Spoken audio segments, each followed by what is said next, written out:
नमस्ते दोस्तों। आज की कहानी बहुत ही दिलचस्प है। अगर कहानी पसंद आए तो एक लाइक शेयर सब्सक्राइब जरूर कर देना, क्योंकि आप हमेशा भूल जाते हैं लाइक करना, शेयर करना और सब्सक्राइब करना। कहानी है वसीयत का आखिरी लिफाफा। शहर के सबसे अमीर और प्रतिष्ठित बिल्डर अमरनाथ जी की मृत्यु के ठीक 2 घंटे बाद उनकी आलीशान बंगले शांति निवास के बाहर सन्नाटा नहीं, बल्कि एक अजीब सी गहमा गमाई थी।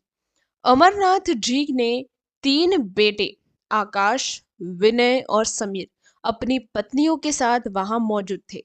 ताज्जुब की बात यह थी कि किसी की आंखों में आंसू नहीं थे, बल्कि सबकी नजरें उस एक काले रंग के बंद लिफाफे पर टिकी थी जो मेज पर रखा था। उस लिफाफे पर अमरनाथ जी के कांपते हाथों से लिखा था कि इसे मेरी चिता को अग्नि देने के बाद ही सबके सामने खोला जाएगा। बड़े बेटे आकाश को लग रहा था कि शायद इसमें शहर वाले बंगले के कागज हैं। मंझले बेटे विनय को लगा कि पिताजी ने अपना गुप्त बैंक बैलेंस इसमें लिखा होगा, और सबसे छोटे बेटे के विदेश वाले फ्लैट की उम्मीद थी। शमशान घाट पर पिता का अंतिम संस्कार करते हुए भी उन तीनों के दिमाग में वही काला लिफाफा घूम रहा था। जैसे ही वे घर लौटे, उन्होंने तुरंत वकीलों को बुलाया। वकील ने कांपते हाथों से लिफाफा खोला, लेकिन उसके अंदर जो था उसे देखकर सबकी सांसें थम गई। उस लिफाफे में कोई जायदाद के कागज नहीं थे, बल्कि एक पुराना फटा हुआ मोजा और एक छोटी सी कागज की पर्ची थी। आकाश चिल्ला उठा कि क्या पिताजी का मानसिक संतुलन बिगड़ गया था? करोड़ों की दौलत छोड़कर मरने वाला इंसान वसीयत में फटा हुआ मोजा क्यों देगा? वकील ने जब उस पर्ची को पढ़ना शुरू किया तो वहां मौजूद हर इंसान के पैरों तले जमीन खिसक गई। उस पर्ची पर लिखा था कि मेरे प्यारे बेटो, मेरी एक आखिरी इच्छा थी कि जब तुम मुझे अग्नि दो तो यह फटा हुआ मोजा मेरे पैरों में पहना देना। लेकिन मुझे पता है कि यह समाज और रिवाज तुम्हें ऐसा नहीं करने देंगे। मैं बस तुम्हें यह एक आखिरी सबक सिखाना चाहता हूँ कि जब एक रईस बाप मरते वक्त अपने साथ एक फटा हुआ मोजा तक नहीं ले जा सका, तो तुम लोग किस दौलत के लिए आज लड़ रहे हो? मैं खाली हाथ आया था और खाली हाथ जा रहा हूं। यह सच्चाई सुनते ही पूरे कमरे में सन्नाटा छा गया। पर यह तो सिर्फ शुरुआत थी। अमरनाथ जी ने अपने जीवन के आखिरी 5 साल बहुत अकेलेपन में गुजारे थे। जिस पिता ने अपने बेटों को दुनिया की हर सुख सुविधा दी, उसे ही बुढ़ापे में अपने बेटों के समय के लिए तरसना पड़ता था। वे अक्सर रात के खाने पर सबका इंतजार करते, लेकिन बेटे अपने बिजनेस और पार्टियों में व्यस्त रहते। बहुओं को उनका खांसना या पुराने किस्से सुनना चिड़चिड़ा लगता था।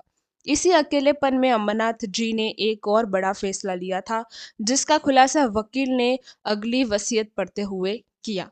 अमरनाथ जी ने अपनी सारी नकदी और बैंक बैलेंस उन नौकरों और अनाथों के नाम कर दिया था जिन्होंने उनकी बीमारी में उनका साथ दिया था। बेटों के लिए उन्होंने सिर्फ वह घर छोड़ा था जिसकी नींव उन्होंने अपनी मेहनत से रखी थी, ताकि वे समझ सके कि छत सिर्फ ईंटों से नहीं, बल्कि अपनों के प्यार से बनती है।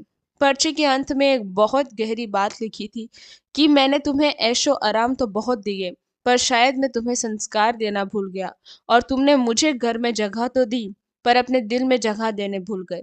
तीनों बेटे वहां खड़े एक दूसरे का मुंह ताक रहे थे। उन्हें एहसास हुआ कि आज उनके पास बैंक बैलेंस और शोहरत तो है, लेकिन वह साया हमेशा के लिए उठ गया जिसकी एक दुआ उनके करोड़ों के बिजनेस से कहीं ज्यादा कीमती थी। अब न तो वे समय वापस ला सकते हैं और न ही अपने पिता से मांगी माफी मांग सकते हैं। उस फटे हुए मोजे ने उन्हें जीवन का वह सत्य समझा दिया था जो बड़े बड़े धर्म ग्रंथ नहीं समझा पाए। वे समझ गए कि अंत में इंसान के साथ सिर्फ उसकी नेकियां और दुआएं जाती है। तिजोरी में बंद दौलत तो यही मिट्टी में मिल जाती है। उस दिन उस आलिशान बंगले में पहली बार सिसकियों की आवाज आई, क्योंकि आज बेटों को जायदाद नहीं, अपने पिता की कमी खल रही थी। सुविचार। दोस्तों, आज अपने माता पिता के पास बैठिए, उनसे बातें कीजिए, क्योंकि जिस दिन वे चले जाएंगे उस दिन आपके पास दुनिया की हर चीज होगी, बस वहाँ आशीर्वाद देने वाला हाथ नहीं होगा। याद रहिए कि इंसान की असली कमाई उसकी वसीयत नहीं, बल्कि उसके बच्चों की आंखों में उसके लिए प्यार और सम्मान है।